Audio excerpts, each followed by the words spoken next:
The rivalry between Katherine of Aragon and Anne Boleyn wasn't just two women circling one man. It was England itself being pulled apart.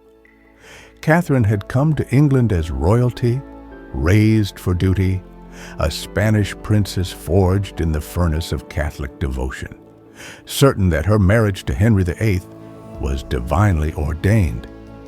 For decades, she ruled beside him with a calm, dignified strength, beloved by the people, steady as an anchor, until the storm walked in, wearing French silks and a sly, sharp mind. Anne Boleyn didn't burn quietly. She flickered, unpredictable, magnetic, armed with wit instead of titles, language instead of lineage. She had spent years in the French court where charm was a weapon and confidence was a crown. And when Henry's eyes landed on her, the entire axis of Europe shifted. The rivalry between these two queens wasn't loud.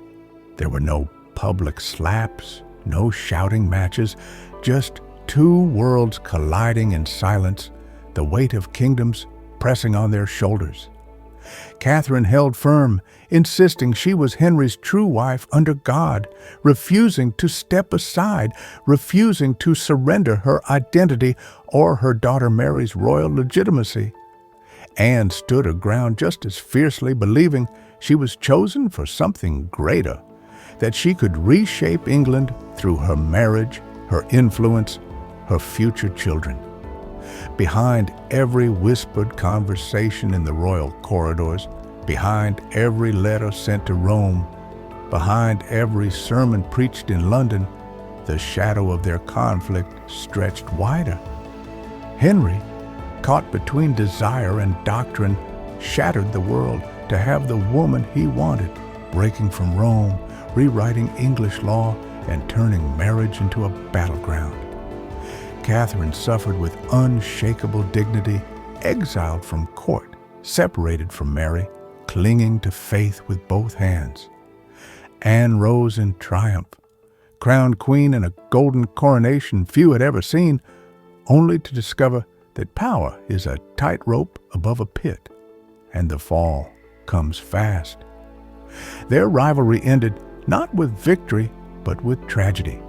Katherine dying alone in a cold manor, still calling herself queen, and Anne climbing the scaffold at the Tower of London, realizing the same system she once benefited from had turned against her. Two women, bound together by a king's obsession, became symbols of two Englands, the old world rooted in papal authority and tradition, and the new world daring to defy centuries of religious power. Their story is a reminder whispered across 500 years.